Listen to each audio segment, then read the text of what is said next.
Hello, I'm Natalia and welcome to Beads Jar. So in today's project, we're going to use up some of those beads that you just end up with lots of odds and ends in your stash. Does that ever happen to you? And you wonder what to do with them? Well, you're going to be using them for some fantastic necklaces and bracelets in the future, because we're going to be looking at how to make this beautiful bead soup necklace. We called it bead soup because you need no matching beads, you just need to put some random selections in. They can be any colours, but we've decided to use a certain colourway today. And it's just the perfect blend of different textures to create quite a dramatic looking piece. So here's the video where I'm going to show you how to make this, and it's very, very quick and simple.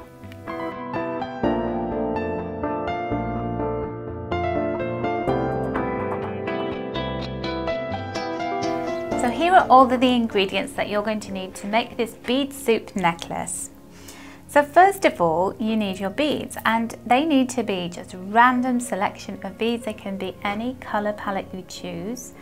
And we actually have some bead mixes that are, they come complete, and there's enough in the bag to complete the necklace project. So I've got them in this green colour here, which is the one that I'm going to make the necklace in, and you would have seen the sample necklace that I made earlier is in the blues and purples. So these are a mixture of glass, acrylic or metal beads. So you won't know what you're going to get in there, and that's half of the surprise element. It's lovely, but they're all really beautiful, that's what I can guarantee you. So you're going to need a whole bag of those. And then you're going to need some 0.5 or 0.6 wire. And I'm using this copper sort of gilt coated wire here. This is in 0.6 gauge, millimeter gauge. And we're also going to need some ribbon to finish your design off with, to use to fasten your necklace. So I've got some ribbon here in this beautiful green colour. It's almost like a lovely apple green. You need a pair of scissors, and your other tools, you need wire cutters, you need round nose pliers, and you're also going to need your chain nose pliers. So let's get started. Okay, so we're going to take our reel of wire, and I don't honestly know how much you're going to need. That is the truth. So why is that? That's because we're going to be threading the beads onto the wire, and then we're going to be twisting the wire. So the best way to complete this project is to just thread everything onto the wire, leave it on the reel or the little stack of wire. I'm just unraveling mine because it is a little bit tangled up. So the other thing to do is to make sure that you just take a pair of nylon jaw pliers and just slide them over your wire and make sure that it's completely straight, because you don't want any kinks in there. You're threading beads onto the wire and you don't want them to get stuck. Okay, so this is the next part of the project. So the wire does get a little bit frisky and in the way of things, but we'll manage, we'll work our way around that. And we're going to start threading the beads on. So we've got an acrylic star here, isn't that lovely? I'm just literally going to take the beads and thread them on. That's why I need to have the whole stack of wire there, because I don't want to run out of wire by guesstimating. So I am going to take all the beads and thread them on as though I would if I was putting them on some beading thread. And then once I've done that, you don't want to sit and watch me do all of this, do you? I'm going to come back and show you what the next step of the project is. So now we have all of the beads on the wire. I'm going to show you how to position the beads on your necklace. So you're going to take your beads back up to the start of the wire, so fairly near the start. I'm going to leave this kind of length of wire. So what are we talking about? 6-8 centimeters there. And I just want you to bend the wire over and place it at the base of that bead. And then you're going to just twist. So twist to create a little twisted length of wire. And that's very supportive of the bead. So if I just pull that wire apart there, the bead stands upon its own in its own right, and that's what we want to be able to do with the necklace. We want to be able to position all of the pieces. So I'm going to bring those beads back up, and you're going to leave a little gap in between. So you determine how closely you want the beads to be to one another, but generally when you're bending the beads over like that, you've got to allow a little bit of room for the wire to go underneath the bead, and then you're just going to be twisting. So some of these twisted lengths will be short, some will be higher than one another. They look like little trees, those, don't they? So the beauty of this necklace is the variation in the shape that creates the texture. So we want to just have this random, just use your eye, just whatever you sense is the best position for certain pieces. Now here I've got one of those little carved leaves. So they've got like a wire coming out of the base of them. So you have to be careful with those, that you don't use the bead to turn it, because that may break the glass. So I'm just going to bring my pliers in there.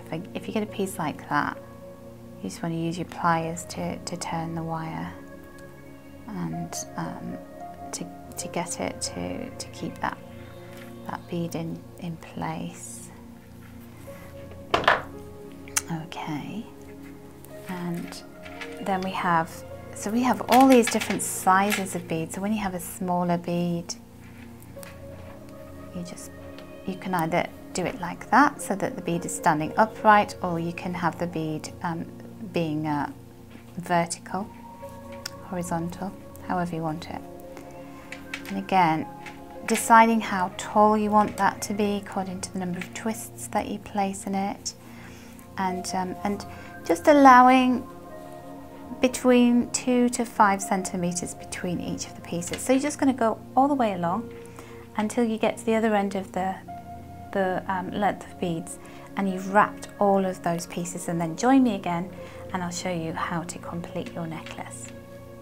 So now you can see we've finished threading all of those beads on and twisting them together to secure them onto the wire of the necklace.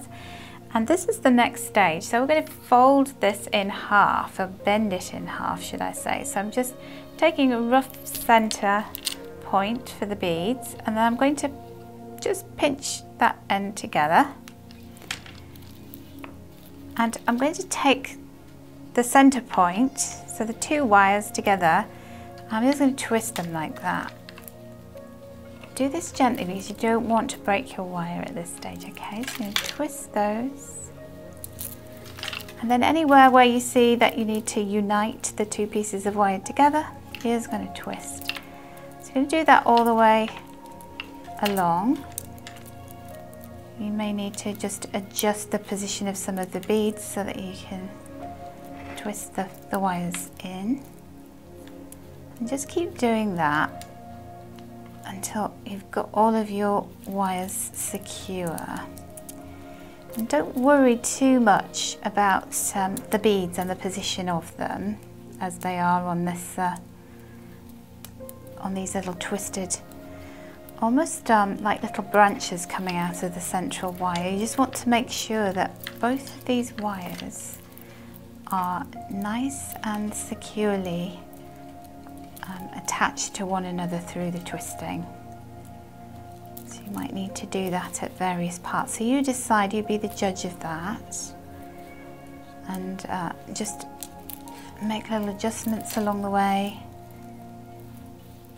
And remember what I said about, I've made necklaces like this before and got a little bit gung-ho with the twisting. So if any of you make tiaras, and you know, sometimes when you're using finer wire, if you twist it too much, it can break. So we don't want to have that happen to us.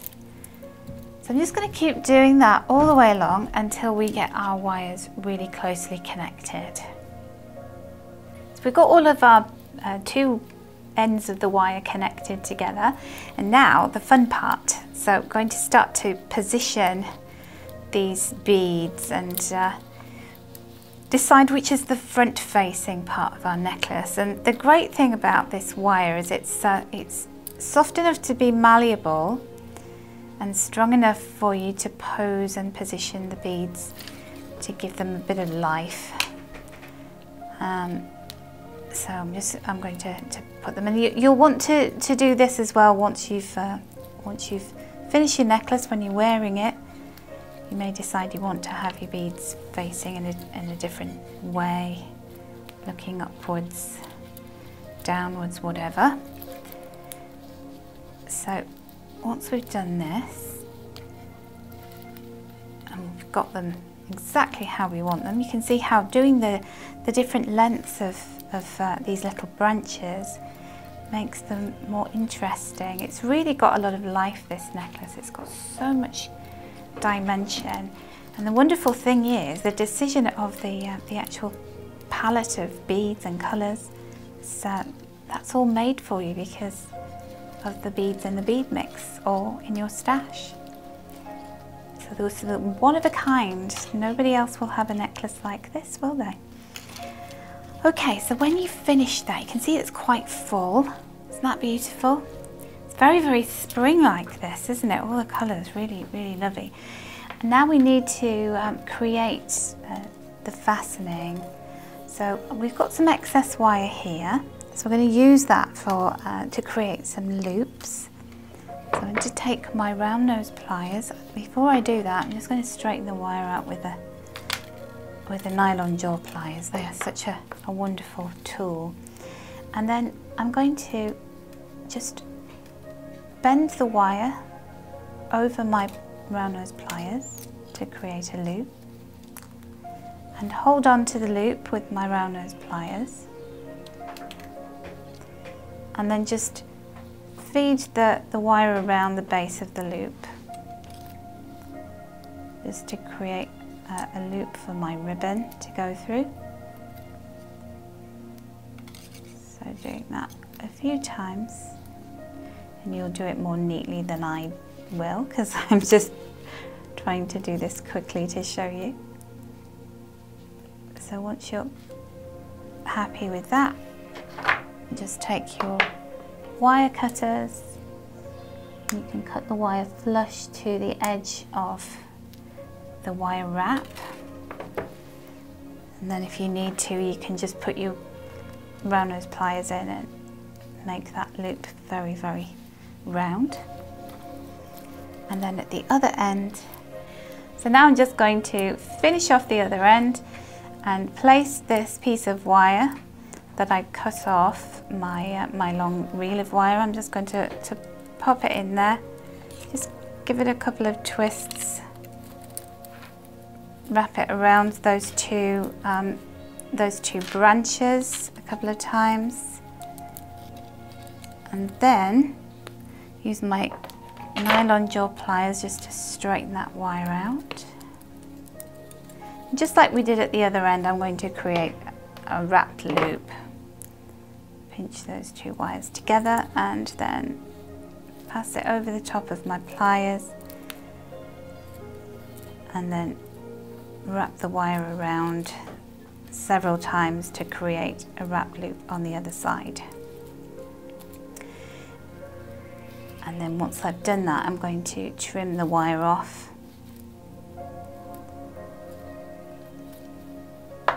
with my wire cutters.